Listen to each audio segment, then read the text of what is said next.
শ্রোতাদের ব্যাপারে বললাম, এখন বক্তাদের ব্যাপারে কয়েকটা কথা আসলে না বললেই না। এখন আপনারা তো কেউ এনে বক্তা না, তো আপনাদেরকে এগুলো বলে লাভ কি? লাভ হলো এটা যে আপনি আপনার চয়েসের সময়, নির্বাচনের সময় কাকে অনুসরণ করবেন বা কার বয়ানকে চয়ন করবেন, ওইটা বুঝার ক্ষেত্রে এইটা আপনাকে সাহায্য করবে বা পাতেও হিসাবে কাজ করবে। এই জন্য বক্তা না হইলেও এই জিনিসগুলো একটু শুনেন। বক্তাদের ব্যাপারে আল্লাহ তাআলা সর্বপ্রথম যে কোরআনের আয়াতটা নাজিল করেন ওইটা হলো সূরাতুন নাহল আয়াত নং 125। আল্লাহ বলেন, উদউ ইলা সাবিলি রাব্বিকা বিল হিকমাতি ওয়াল মাউইযাতিল হাসানাতি ওয়াজাদিলহুম বিল্লাতী হিয়া আহসান।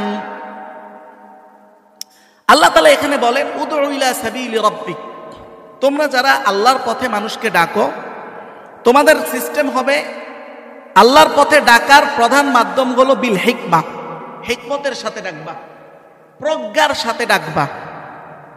2 নাম্বার ওয়াল মাউইযাতিল হাসানা, সুন্দরতম উপদেশের মাধ্যমে ডাকবা।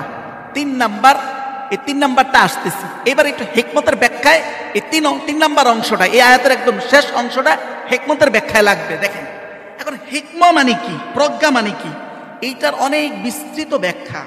তবে একেবারে সংক্ষিপ্ত যদি বলতে হয় তাহলে হলো, আমি যাদের কাছে কথা উপস্থাপন করতেছি তাদের বুঝার, বোধগম্য হওয়ার উপযোগী করে তাদের যে ভাষা, যেই ভাষায় তারা ভালো বুঝবে, যেইভাবে বললে তারা ভালো বুঝবে, ওইভাবে তাদের উপযোগী করে উপস্থাপন করা, এটা হলো হিকমতের একটা অর্থ। কিন্তু দুঃখজনক হলো এটা আমাদের অনেক আলেম সমাজেও এটা আছে। হিকমত বলতে তারা অনেক সময় মনে করে, অনেক সময় সবাই না, যে কোরআন সুন্নায় অনেক কথা আছে কিন্তু জায়গা খারাপ, অথবা জায়গাটা আমার সম্পূর্ণ উপযোগী না, অতএব আমি সেই কথাগুলোকে হাইড করে দিব অথবা এড়িয়ে যাব। হিকমতের অর্থ অনেকে এটাও বুঝে। এই অর্থ যে নিতান্ত ভুল সেটার দলিল হলো এই উক্ত আয়াতটাই। কিভাবে দলিল? দেখেন, এই আয়াতের শেষে আল্লাহ তাআলা বললেন, ওয়াজাদিলহুম বিল্লাতী হিয়া আহসান, যে প্রয়োজনে তোমরা ডিবেট করো, বিতর্ক করো উত্তম পন্থায়। যদি হিকমতের অর্থ এটাই হতো যে কথা যেখানে যতটুকু বলা যায় বাহ্যিকভাবে অতটুকুই বলো, বাকিগুলো গোপন করে দাও, তাহলে ডিবেটের কথাটা আসতো না। আল্লাহ ডিবেটের কথাটা এখানে এই জন্যই বলেছেন, জাদালা ইউজাদিলু শব্দ, এটার একদম শাব্দিক অর্থ ঝগড়া করা, কিন্তু এখানে ঝগড়া শব্দে এক শব্দের কয়েকটা অর্থ হয়, তো এখানে ঝগড়া উদ্দেশ্য না। উদ্দেশ্য হলো যেহেতু বিল্লাতী হিয়া আহসান বলছে, যে এমন ভাবে করো যেটা উত্তম, তার মানে এখানে ডিবেট, তার মানে এখানে বিতর্ক, সুন্দরভাবে সাবলীলভাবে বিতর্ক। এখন আল্লাহ এটা জানেন যে আমার কোরআনের কথা যেভাবে আছে, যেই ব্যক্তি সেভাবেই বলবে, এই বলার পরে কিছু সমস্যা সৃষ্টি হবে।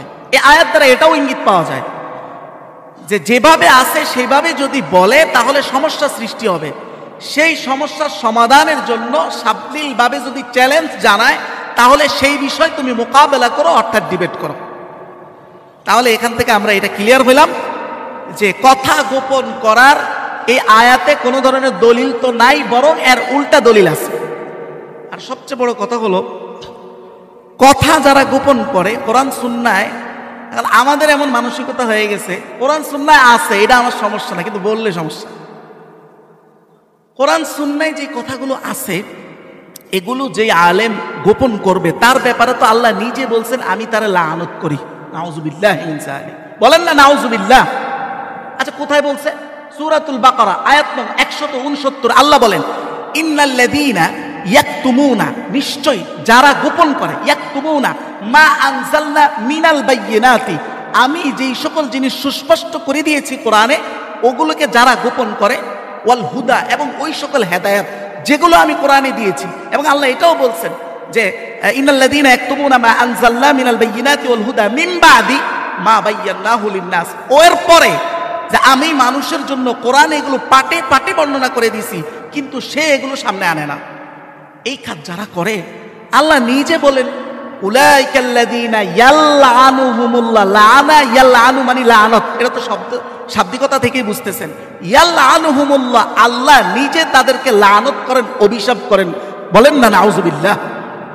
আরো বলেন ওয়ালানুহুমুল লাঈনুন, লানতকারীরাও তাদেরকে লানত করে। এটার দ্বারা অর্থ হলো ফেরেশতাগণ। তাহলে এই আয়াতকে যে সামনে আনলে আপনি একটা আলেমের জন্য এবং একটা দ্বীনী বক্তার জন্য দুইটা পথ ছাড়া আর কোনো পথ বাকি থাকে না। হয় সে আল্লাহর লানত নিয়ে, হয় সে আল্লাহর অভিশাপ নিয়ে জাহান্নামে যাবে, আর না হয় সে সব বলবে কিন্তু কিছু মানুষের রসানলে সে পড়তেই হবে। এর মাঝে আর কোনো সুরত নেই। কি বলেন? কি বুঝে আসে আপনাদের? আর কোনো সুরত আছে? বলেন না সবাই, আর কোনো সুরত আছে?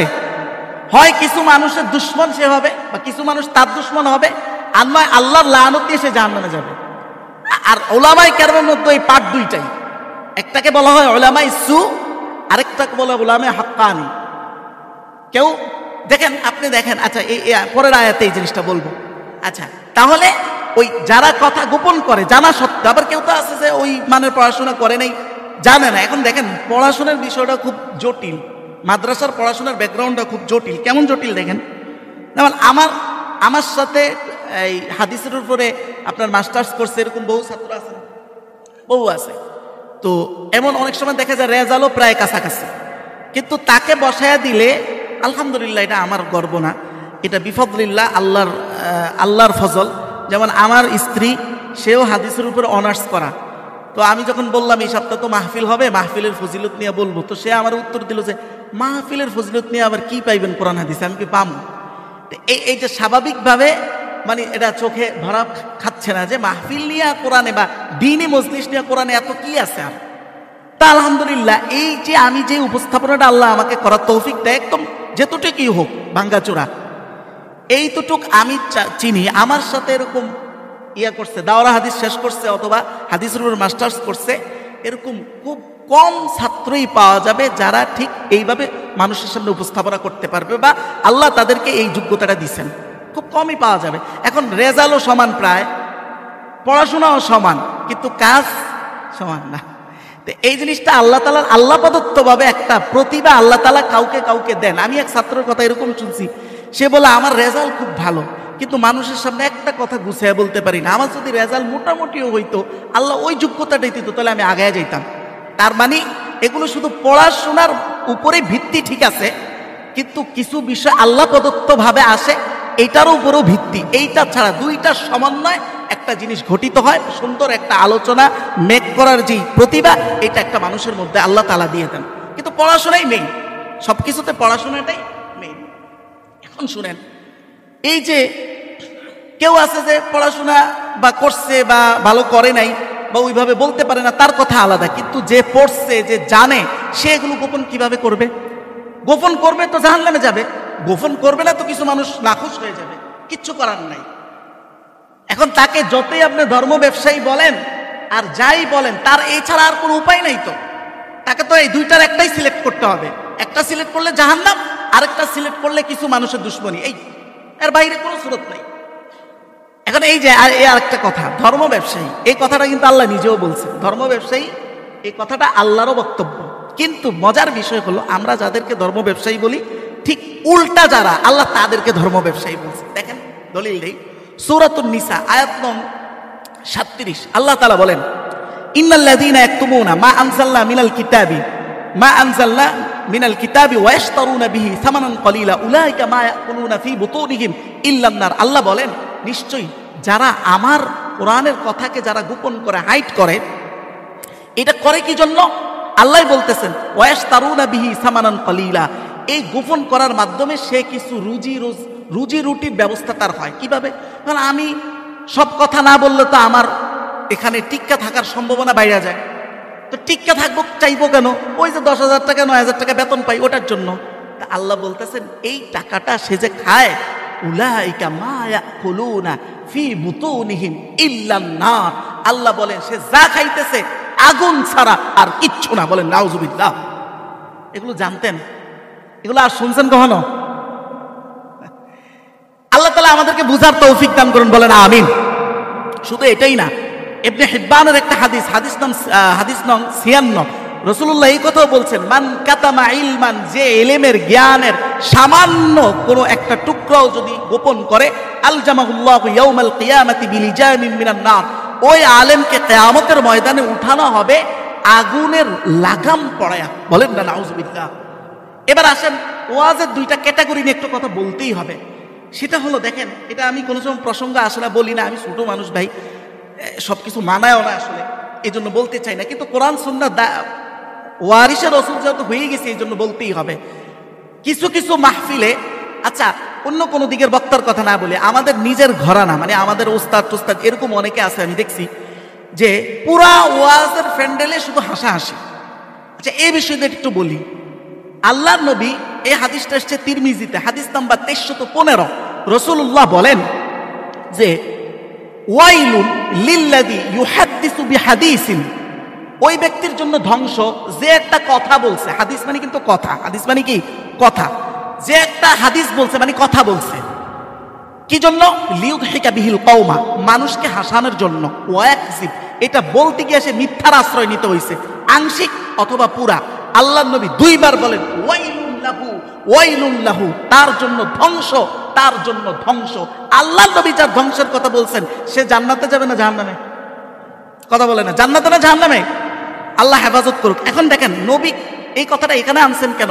নবীও জানেন যদি কারো ওয়াজের ফুল ম্যাটারটাই হাসির হয়, তাহলে তাকে মিথ্যার আশ্রয় নিতেই হবে। নবীজি সাল্লাল্লাহু আলাইহি ওয়াসাল্লাম সারা জীবনে উনিও মজা করছেন। কেমন মজা করছেন আজকে এটা বলার সুযোগ নাই, কিন্তু সেটার পরিমাণ কতটুকু জানেন? সেটার পরিমাণ ওনার সারা জিন্দিগিকে 1000 ভাগে বিভক্ত করলে এর 10 ভাগ হইল ওনার মজা করা। আর আপনার আগা পাছা সবটাই মজা।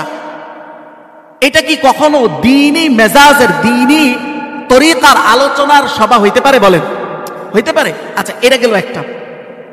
এরপরে আসেন কবিতা, এটা নিয়ে একটু কথা বলতে হয়। এটা আমাদের মধ্যে আছে, আমাদের আলেমরা, মানে আমরা যাদের ছাত্র, ওনারা দেখি কি যে ফার্সি কবিতা, অনর্গল ফার্সি কবিতা বলতে থাকে, কবিতা বলতে থাকে। আচ্ছা এগুলো যদি ভালো কথাও হয়, আমরা একটু দেখি। আমি গতকালকে আমাদের নিজের মাহফিলে আমরা নানুপুর থেকে এক শায়েকরা আনছি। হ্যাঁ, উনি মুরব্বী মানুষ, তো উনার পুরা বয়ান আমি নোট করলাম। 1 ঘন্টা বয়ান করছে উস্তাদজি, উনি মাত্র একটা আয়াত বলছে আর সব কবিতা বলছে। আচ্ছা, ওনাকে আমরা হাদিয়া দিছি প্রায় 15,000 টাকা। মাত্র কোরআনের আয়াত কয়টা?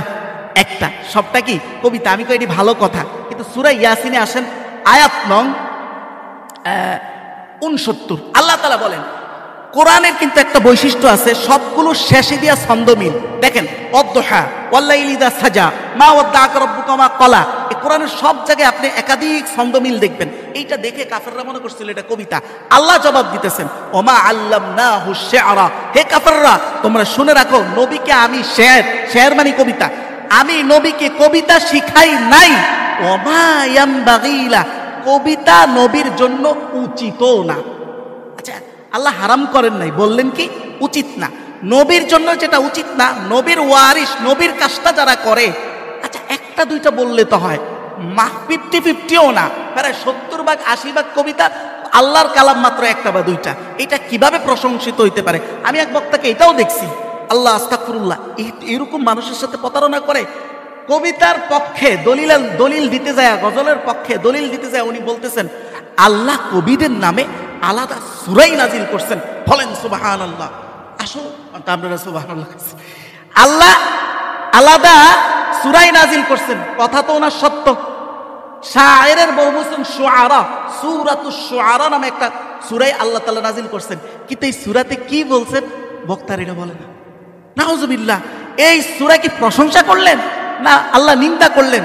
সূরাতুশ শুআরা আয়াত নং 224, আল্লাহ বলেন ওয়াশ-শুআরাউ ইয়াত্তাবিউহুমুল গাওয়ুন, হে মানুষ জাতি, কবিদেরকে একমাত্র অনুসরণ করে পথভ্রষ্ট মানুষ। এই হলো দলিল তার। অথচ এই সূরার মধ্যে আল্লাহ কি বললেন ওইটা সে উল্লেখ করে না। আল্লাহ বলতেছেন পথভ্রষ্টরাই একমাত্র কবিদেরকে অনুসরণ করে। দ্বিতীয় কথা, আলাম তারা, হে নবী আপনি কি দেখেন না, আন্নাহুম আলাম তারা আন্নাহুম ফি কুল্লি ওয়াদি ইয়াহিমুন, এরকম আয়াতটা, যে তারা প্রত্যেকটা উপত্যকায় ঘুরে ঘুরে বেড়ায়। মানে হলো কবিদের একটা অভ্যাস আছে, তারা কবিতার ভাষা আনার জন্য তারা জায়গায় জায়গায় বা লেকের পাড়ে বা নদীর পাড়ে এরকম বিভিন্ন ভিউ খোঁজে, স্থান। আল্লাহ এটাই বলতেছেন, বলতেছে ইন্নাহুম ইয়াকুলুনা মা লা ইয়াফআলুন।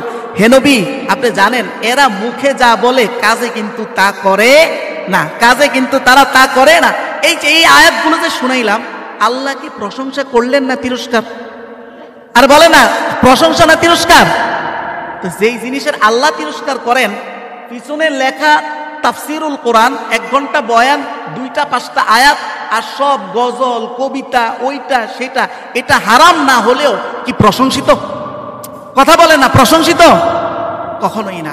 সর্বশেষ কথা, কবিতারও একটা স্থান আছে, এটা একটু শুনে দেই, দ্বিপাক্ষিক কথা, আমি পুরোটা ব্যালেন্স নিয়ে বলতেছি কথা। সূরা সহিহ মুসলিমের হাদিস 6278, এই হাদিসের মধ্যে কিন্তু রাসূলুল্লাহকে তৎকালীন সময় কাফেররা কবিতা দিয়া গালি দিত। কি দিয়া? কবিতা দিয়া। আমগো মতো এরকম ওরা তো ভাষা সাহিত্যিক ছিল, কবিতা দিয়া গালি দিত। এখন কবিতা দিয়া গালি দিলে এইটার জবাবও তো দিতে হবে কবিতা দিয়া, না তো সমান হবে না। হাসান বিন সাবিত নামে একজন সাহাবী, তাকে আল্লাহর নবী আলাদা করে নিযুক্তই করেছিলেন এই জন্য এই কথা বলে যে আজিব আননি, উনি খুব কবিতা ভালো পারত।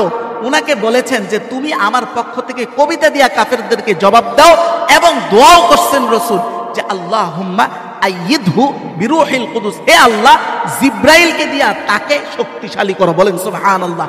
তবে এখন পার্থক্য কোন জায়গায়? ভাই কবিতার ক্ষেত্র একটা, কোরআন সুন্নাহর আলোচনার ক্ষেত্র একটা, দুইটাকে এক জায়গায় গুলায়া ফেললেই তো আসল সমস্যাটা শুরু হয়ে যায়। আল্লাহ তাআলা আমাদেরকে এই বিষয়গুলো বিবেচনা করে চলার তৌফিক দান করুন। বলেন আমিন। ওয়া আখির দাওয়ানা আলহামদুলিল্লাহি রাব্বিল আলামিন। আসসালামু আলাইকুম। যারা সুন্নাত পড়েনি সুন্নাত পড়েন।